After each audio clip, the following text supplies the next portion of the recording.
Missing for 25 years, now a new search begins for the body of Ben Needham. Police are excavating a site on the Greek island of Kos after evidence emerged that Ben, just a toddler when he disappeared, may have been accidentally crushed by a digger. Also tonight, is this the moment Labour's defence spokesman was ordered to change his speech on Trident? Showdown USA, the first Clinton-Trump debate, just hours away. And farewell to the King of Golf, tributes to Arnold Palmer.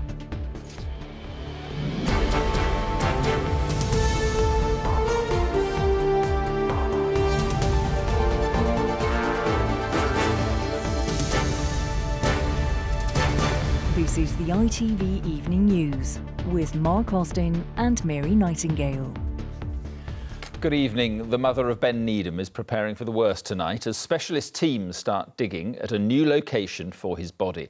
British police are acting on recently received information that Ben, a toddler when he went missing on the island of Kos 25 years ago, was hit by a digger on a building site and then buried. For his mother, Kerry, it only increases the agony. She told ITV News she hopes they don't find something because then it would end her hopes of one day seeing Ben alive. From Kos, our correspondent Martin Geisler reports. This is painstaking work, a fingertip search of almost an acre of Greek scrubland, which could solve the mystery of what happened to Ben Needham. British police and forensics experts are scouring the plot directly behind the farmhouse where the toddler was last seen in July 1991. Every fragment of bone, every piece of fabric is collected and analysed. Then the earth is removed and raked over once again in a field nearby. It's a slow process, but the police team believe the answers they're looking for lie somewhere in here. We've been able to gather a vast amount of information, speak to many hundreds of people, both here on the island, Greece as a whole, and some other countries as well. We've collated everything together, analysed it, and as a result of some of the new information which came to us in June of this year, I now believe that there is a very valid reason for us to be searching this particular area of land behind me. That new lead centres on this man, Konstantinas Barkas, who died last year. Police were told he may have killed Ben by accident with a mechanical digger and buried him nearby. The toddler had been brought to the site to visit his grandfather, who was working here as a labourer. He wandered off and was never seen again. 4 years ago, police excavated this whole area in front of the farmhouse, but found nothing. Now they're shifting their focus just a few yards to this field to the rear of the building. They've received information that leads them to believe Ben's body may have been buried somewhere in this small, dusty olive grove. It seems extraordinary, it seems excruciating, that after a search that spanned a quarter of a century and much of the planet, the toddler could have been lying here, just yards from where he went missing, all along. Ben's mother, Kerry Needham, has always campaigned in the belief he is alive and was abducted.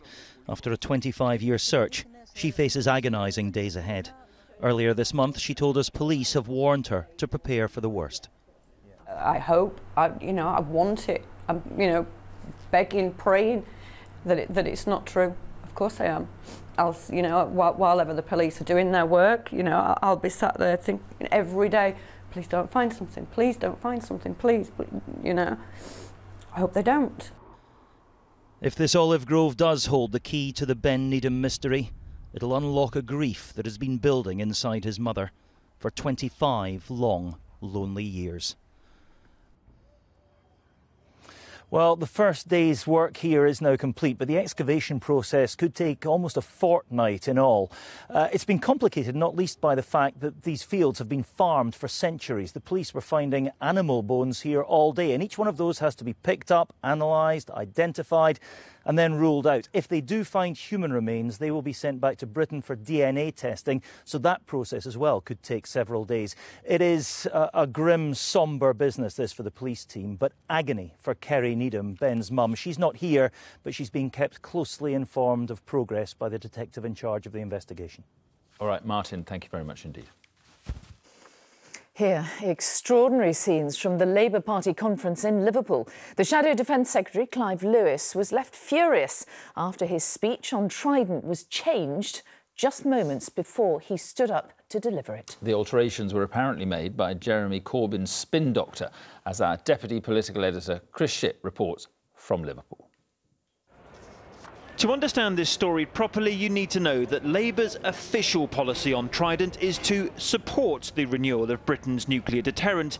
But the leader here opposes it and always has. He was photographed with anti-nuclear campaigners this morning. Morning, conference. So a speech by Labour's defence spokesman today was always going to be a tricky affair.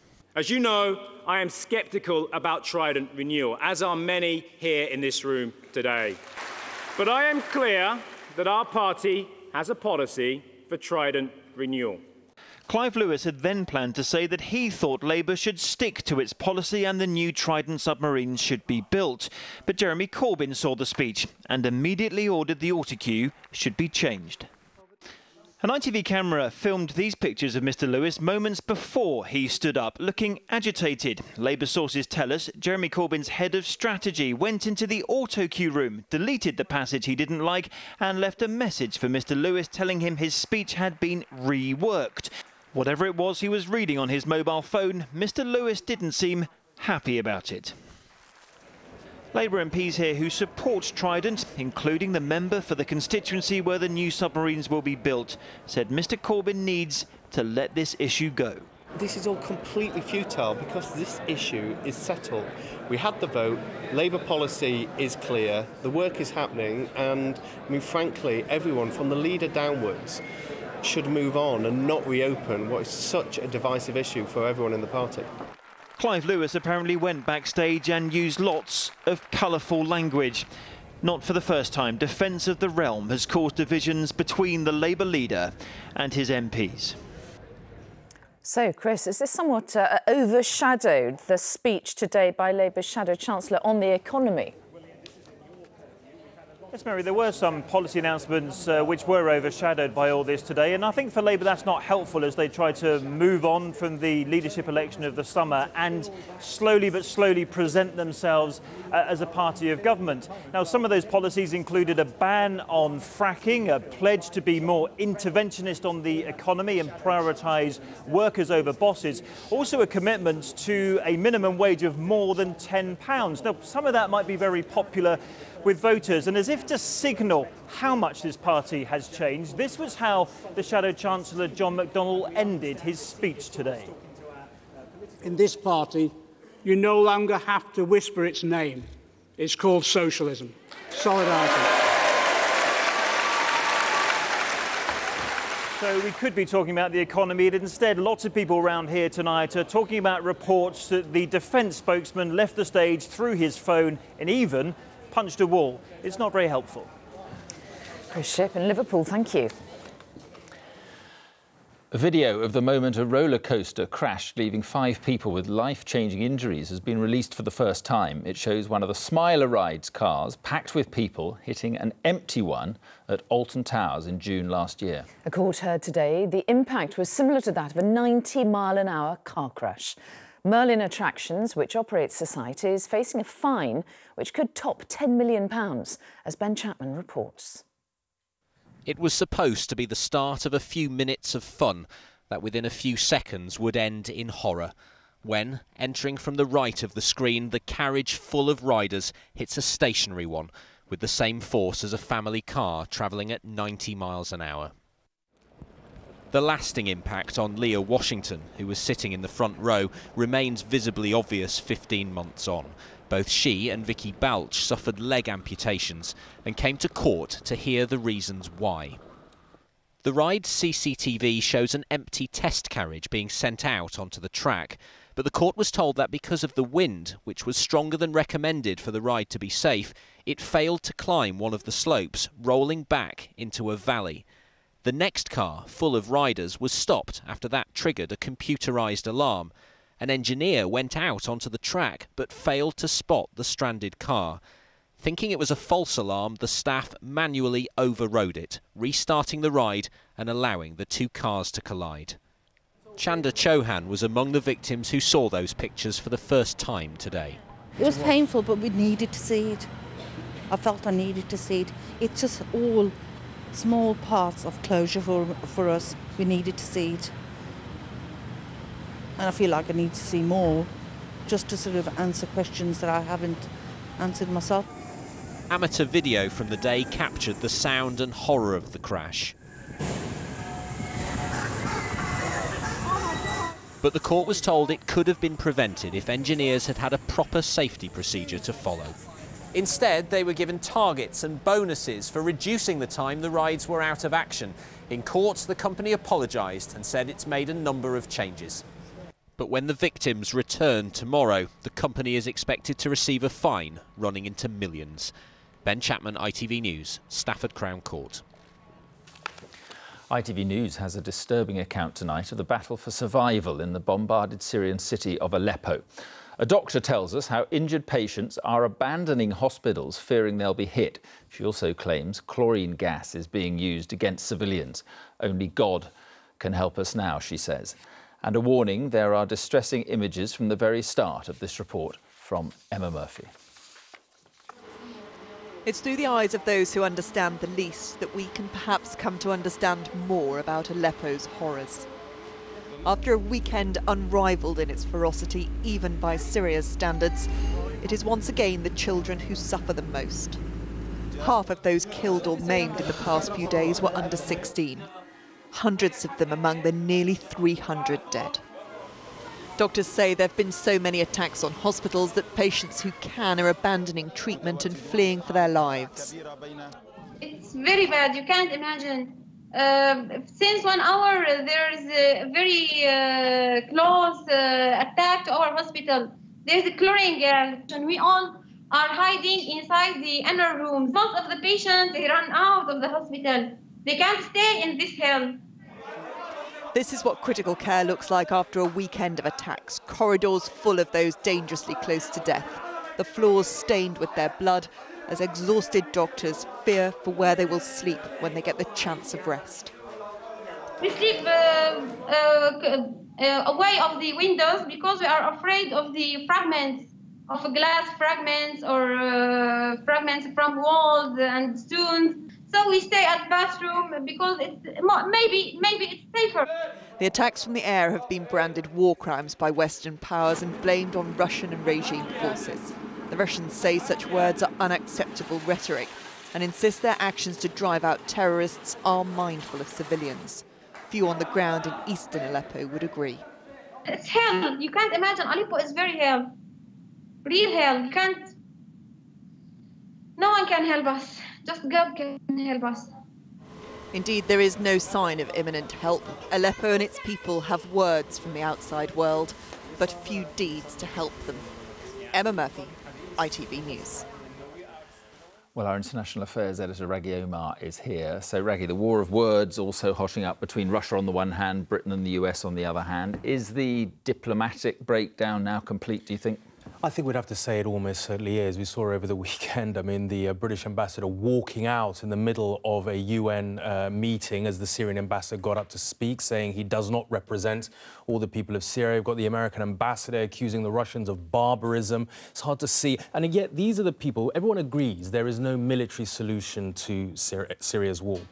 So that means there's a diplomatic solution is the only way forward. And yet the key actors in forging any diplomatic solution, Russia, Syria and the United States, those three in particular, are completely apart. And it's almost as though after the sort of huge, strong words over the weekend, nothing today. I mean, you know, barely any comment by anyone, which I think speaks volumes about how divided they all are. An end seems a long way off. It does. Thank you very much indeed. Donald Trump and Hillary Clinton go head-to-head tonight in one of the most eagerly anticipated presidential debates in US history. The event in Long Island will be watched by an estimated 100 million Americans. And with the race for the White House too close to call, it could be a make-or-break moment, as our correspondent Robert Moore reports. Donald Trump and Hillary Clinton set to go head-to-head on the debate stage for the first time tonight.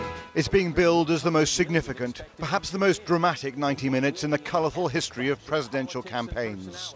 Secretary Clinton, do you feel ready for the debate? Hillary Clinton gave nothing away as she prepares behind closed doors with a small team of advisors. Get ready! Get ready! Trump's top surrogate, Rudy Giuliani, sounded more like a doctor than a debate consultant. Trump is doing great. He's being himself. And Chris Christie said even less. You wouldn't hear anything from me, thank you. Amid the media circus that has descended on this New York university, the main question is which Donald Trump will turn up to take the stage here. Don't worry about it, little Marco. Will it be the Trump who ridicules and mocks? No, you're the liar. You're the lying guy up here. You're the one. You're the one. Or the Trump who reacts to every slight? Look at those hands. Are they small hands? Or just possibly a disciplined Trump we rarely see on the campaign trail. Top Republicans are managing expectations while urging him to take it seriously. Hillary Clinton's been doing this most of her life. She is the consummate pro. This is new for Donald, so I think he should obviously over-prepare for it. Hillary certainly has experience on her side. I'm a progressive, but I'm a progressive who likes to get things done.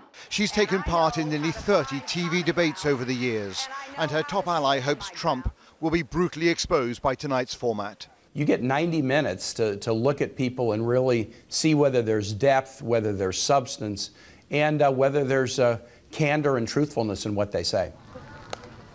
At a local country fair, voters said they would all be watching. I think everybody is waiting, including me, to see how much of a fool Donald Trump is going to make out of himself. I'm really hoping that it doesn't turn into 90 minutes of trading insults, because that will be really frustrating, and I'll wind up yelling at the television. Let's go, Hofstra! This is an event that scarcely needs cheerleaders. Let's go, Hofstra! The stage itself and the fact that a third of the entire nation will be watching will provide easily enough drama. So, Robert, this may be great box office, but does it actually make any difference? Well, Mary, that's always one of the great arguments amongst presidential campaign historians. Do events like this make a difference? I think the consensus is right, that they can occasionally, particularly they can change the narrative if a candidate exceeds expectations or if the optics are that a candidate looks particularly presidential. I think this matters tonight for a couple of reasons. First of all, this has been a wild, unpredictable, incendiary presidential cycle, so there really could be fireworks in here tonight. And secondly, the polling is looking quite exceptionally tight. A poll came out today showing that Clinton and Trump are tied nationally. And in a couple of battleground states like Colorado and Pennsylvania, they're within 1 point of each other. That is pretty shocking to the Hillary Clinton campaign. So I think it is fair to say that even a small event here this evening could make a big impact in November. Robert Moore on Long Island, thank you. And Robert will be answering your questions on the debates live on our Facebook page. You can join him at facebook.com/ITV News from 7:30 tonight. The man who masterminded Sir Bradley Wiggins' Tour de France victory has told ITV News he did know the cyclist took a banned steroid before races. Sir Dave Brailsford, who's the boss at Team Sky, insisted they did nothing wrong and the injections for asthma had been cleared by the cycling authorities. Russian hackers revealed earlier this month that Wiggins took the drug before his historic Tour win in 2012. Here's our sports editor, Steve Scott. The reputation of Britain's most decorated Olympian and Tour de France winner is under severe scrutiny. Sir Bradley Wiggins hasn't broken any anti-doping rules, but it's emerged after hacked medical records were published that he used powerful steroid-based drugs before career-defining races. His boss at the time told me today he stood by his decision to allow their use. There's a duty of care. If you're employing people and paying people and want people to perform to a certain level and they're ill, and they need a certain medication, which is the right medication, and everybody agrees it's the right medication to treat that illness. You're not necessarily giving somebody an unfair advantage, you're treating the illness. The hacked leak revealed Wiggins was granted therapeutic use exemptions, or TUEs, which permit athletes to take banned drugs to treat medical conditions. Wiggins used an exemption 3 times for the same steroid medication between 2011 and 2013, before major races, including his Tour de France win. The drug was prescribed for his asthma condition, but some have since claimed it also has performance-enhancing qualities. Wiggins confronted the revelations yesterday. This wasn't about trying to find a way to gain an unfair advantage. This was about putting myself back on a level playing field in order to compete at the highest level.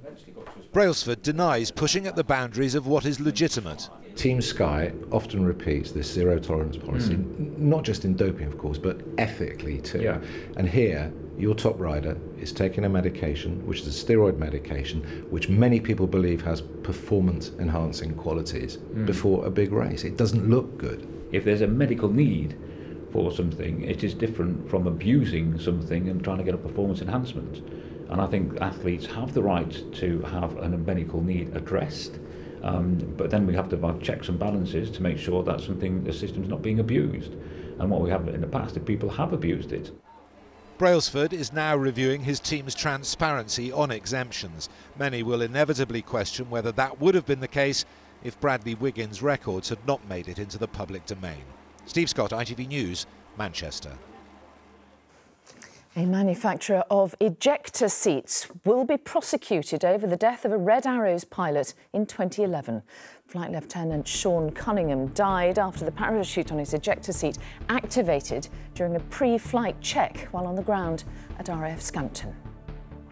The sacked Coronation Street star Mark Anwar is being investigated by police over alleged racially offensive comments on social media. The actor has issued an apology for the tweets, calling it a moment of madness. And workers on Virgin Trains East Coast are planning to stage a 24-hour strike on October the 3rd. The RMT union says it's over job cuts, working conditions and safety.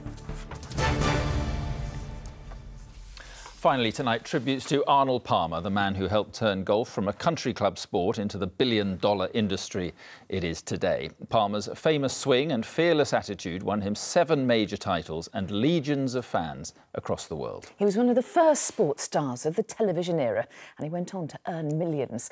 He died aged 87 yesterday. Our sports correspondent Ian Payne now on the man known simply as the King.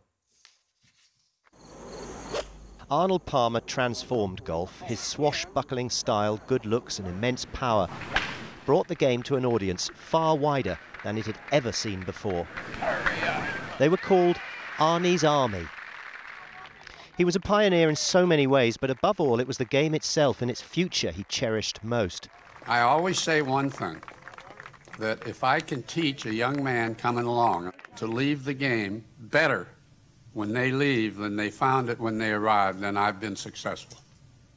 Born in 1929, he learnt about the game from his father, who was a local golf professional.